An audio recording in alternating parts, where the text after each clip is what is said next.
Hello everyone! This series of 5 videos includes excerpts from the course of my training to become a Certified Transactional Analysis Practitioner, or TAP. My name is Alexis Brink. I'm the director of Jinshin Institute in New York City. I thought the psychological insights of transactional analysis, or TA, would benefit my clients and support their healing journey. My teacher is Marian Weisberg, a licensed clinical social worker, LCSW, and a certified transactional analysis instructor, TAPI. She has been a teaching supervising transactional analyst, TSTA, since 1975. Marian studied with the original generation of TA therapists. Each video will highlight one or more concepts from transactional analysis. I hope you will find these videos beneficial to your studies and practice.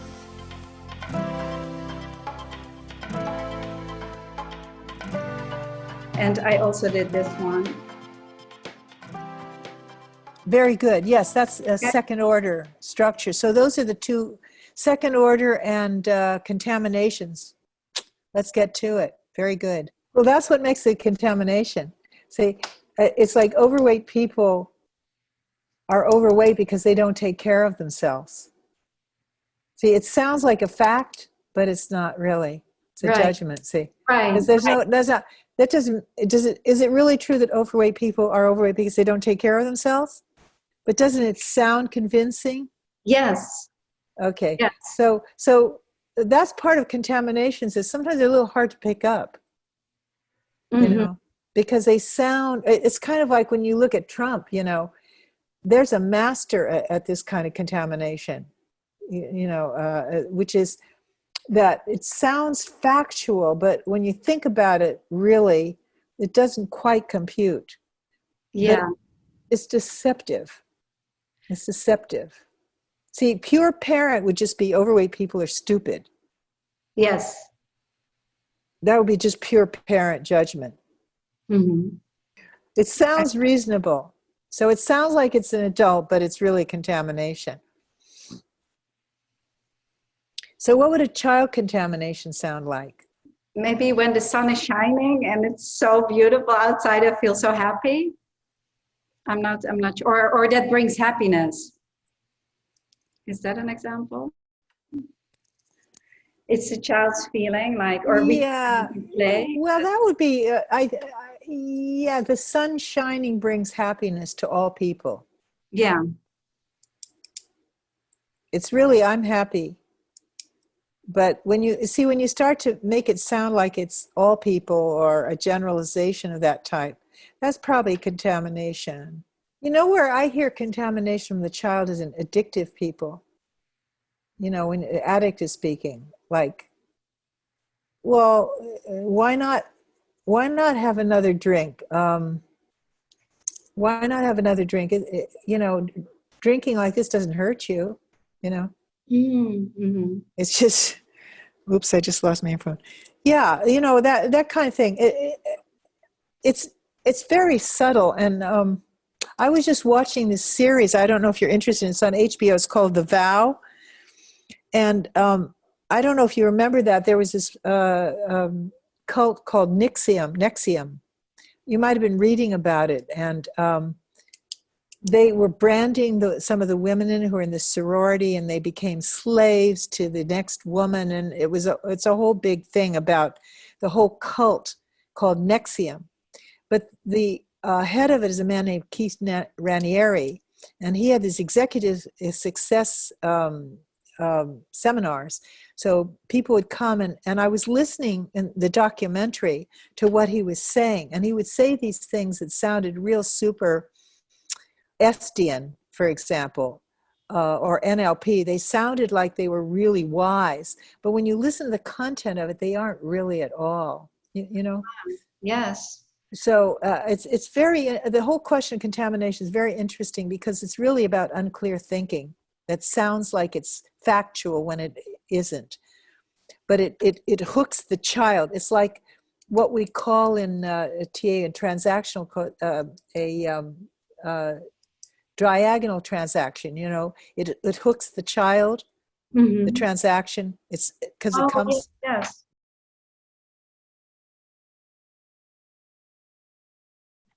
Sounds like it comes from. Like the ulterior transaction? It's kind of like an ulterior, yeah. Or an angular transaction? Well, it would be more like an angular one. In other words, it hooks the child because the child is looking for a guru. And one says, well, all you have to do is not be having scared feelings any longer, because scared feelings was what will get in your way in life. So you don't, you know, scared feelings are just simply in your way, and you don't have to ever feel that way. Well, that sounds like a parent. No? It could be. I said it kind of in a parenty way. If I said it in adult, it would be, if you look at fear, you would understand that is just really an idea. Mm-hmm. The child goes, oh, yeah. oh, good. Now somebody's explaining to me how I don't ever have to feel fear again. And all it is an idea. Mm-hmm. You see, so it's like, I'm going to cure your problem by giving you information, but it's misinformation in a way. Yeah, yeah. And so what would the child then say? Show me how. Yeah, okay. Yeah. Yeah, Felipe gave an interesting example too. It's like a sales pitch. Yeah, that's said, right. It says, if you have a car salesman, they would say, oh yeah, this is our most beautiful car, but you probably can't afford it. And that's right. Say, yes, that's right. I'll take it. Exactly. See, that's it's diagrammed as it's diagrammed as adult to adult. Yeah. It sounds like it's adult to adult, but it's really hooking the child. See, it's triangular. See, yeah, that transaction. Yeah. See, it's not exactly contamination. That's moving on from contaminations to transactions. That's a transaction because it involves me to you. The contamination is structural. It's your own parent, adult, and child, how they interact with each other, right? Okay. Whereas this is transactional. This is like hooking the child. What I gave you as the Nixium example also was hooking the child, because it's saying, I can cure you of your fears. Okay? But the thinking itself, the fact that someone would say, I can cure you of scared feelings, they shouldn't exist at all, is a contamination. Okay. So the other thing you call transactions, and this one you call contamination. I would use it as a contamination, yeah. Inside Maybe that's not the best example, but you get the idea of the difference between what contaminations are. So is it almost like it could be like an excuse, like if you're in a culty situation, that the child makes excuses for staying in the cult? It's kind of I think it appeals to the child's vulnerability to want to be cured, or to want to have an answer in life. Mm-hmm. You know, why do people go to gurus, and why do they give their lives over? You know, yeah. Fanita wrote a wonderful article about that, by the way, which I will give you. Fanita English wrote an article about that a long time ago.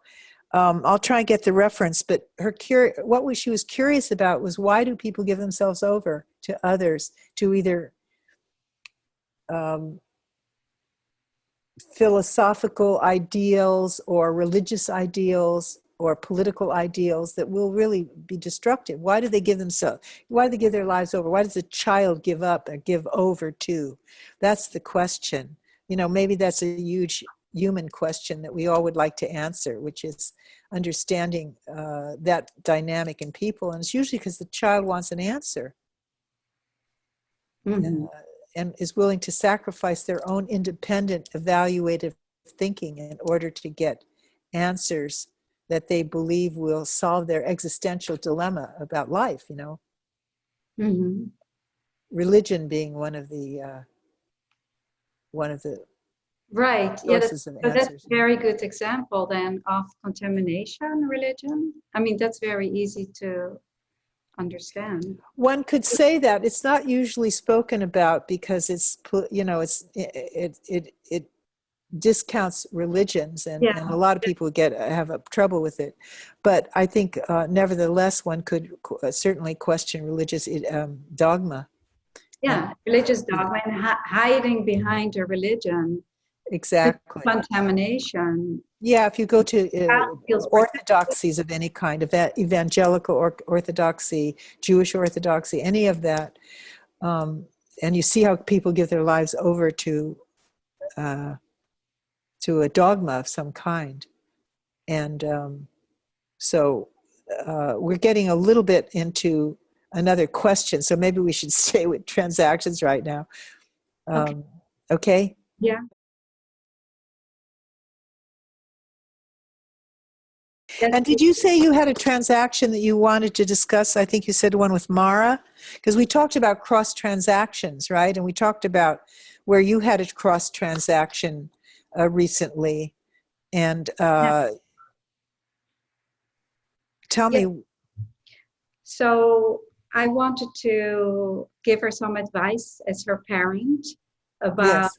because she has this internship and how she should communicate about when she's going to start to make money. So I really started to talk about that she's working very hard and that she's worth it to eventually get a job, and that she should at least take the opportunity to discuss it. So I think I went in as a parent Uh-huh. to her adult.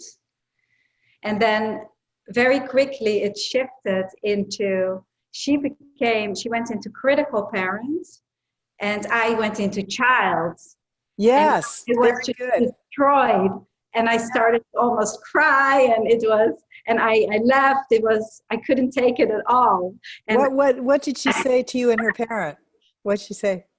oh, about my life and how I do it. And I really didn't want to go there. I wanted to offer her something, that she could do something with as her parent, Right. like nurture parents. How did you know she was in parent ego state rather than rebellious child? Critical parent, because she started to attack me How did she do it? What did she do or about say? my life, and I'm not working enough, and how do I know, and about this company, and I've never worked for a company like that, and things like that. So I felt that as critical parent, and I went right into my child. And I knew it, and I couldn't, Climb out. Uh-huh. Yeah, that's a good one. See that she might have heard it your parent to her child and then went into parent to your child. Either way, it's a cross transaction. You're right. I think so. I mean, she must have not received it in her adult, right? Yeah, She that's right. received it in her child, I guess. That's right. And So how did you get out of the being in the child eventually then yourself? Did you? honestly, I couldn't. I left the room, and later I came back downstairs and I said, I mean, that's interesting to discuss the follow up, because I went downstairs and I said, I couldn't, I got so hurt. Yeah. I got so hurt by what you said. I got so hurt. And then her boyfriend was there, and she said, well, maybe I could have said it differently. And I said, yes. So we ended it very peaceful and nice. I don't know how, as if you Well, look at that would be what we call the repair. You see, you have a cross transaction, communication stops, you walk away, she thinks it over, you walk away, you come back and you say, let's do it over, and so on and so forth. And both of you are able to repair. Yeah, we were. Congratulate you on that. That's great learning, and it's great that she could do it too, I wanted to ask you just a little bit about second order analysis. Let's go over that a bit before we do the minutes with Marion, okay? What, the second order? Second order analysis. It means the parent, adult, and child in the parent and in the child. I think you learned that in the 101, did you not? Yeah, this one. Exactly. That's right. This is a concept that I find that is used more frequently, at least I do, by second order analysis in the child ego state, a little less so in the parent ego state. So I'm assuming that you understand the parent, adult, and child in the child. Is that correct? In the P1, A1, C1, you mean? Yes. Yes.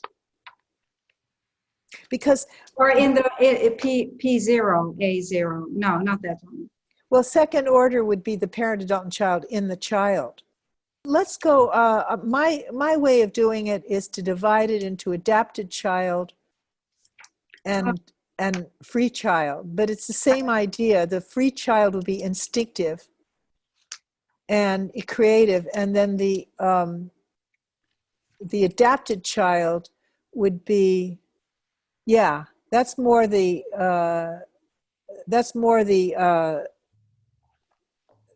second order that I use. Okay. One concept of the parent, adult, and child in the child would be that sometimes, have you ever seen children be in a parent ego state with another child? Yeah. Okay, so that would be an example of the parent and the child, right? Yes. Okay, Yes. so you should do this or you should do that. that's right. But Don't it sounds like a little kid. Yes. Yeah. Okay, so that would be the parent and the child. I think that theoretically there isn't unilateral agreement about the nature of the free child or the instinctive child. I don't think we all understand it all that well. Maybe when you study neurology and brain, you're going to get more information to understand that. And I hope you do. I signed up, yes. I know you did. So right now, I think just to stay with my conceptualization, because I prefer that, which is the adapted child and the rebellious child are both part of the adapted child. And the free child would be the instinctive child, if you will. But the adaptive child is divided into two parts, the rebellious child or the adaptive child. And they're both the same thing because they're looking outside for survival.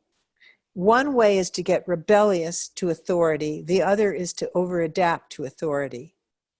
These adaptions are not good or bad. They are just what a child figures out growing up, what will work best for them to get through childhood and to survive. You know? Mm-hmm. So to take it to you, if your early adaptation was, I'll do what they want and then I'll be okay,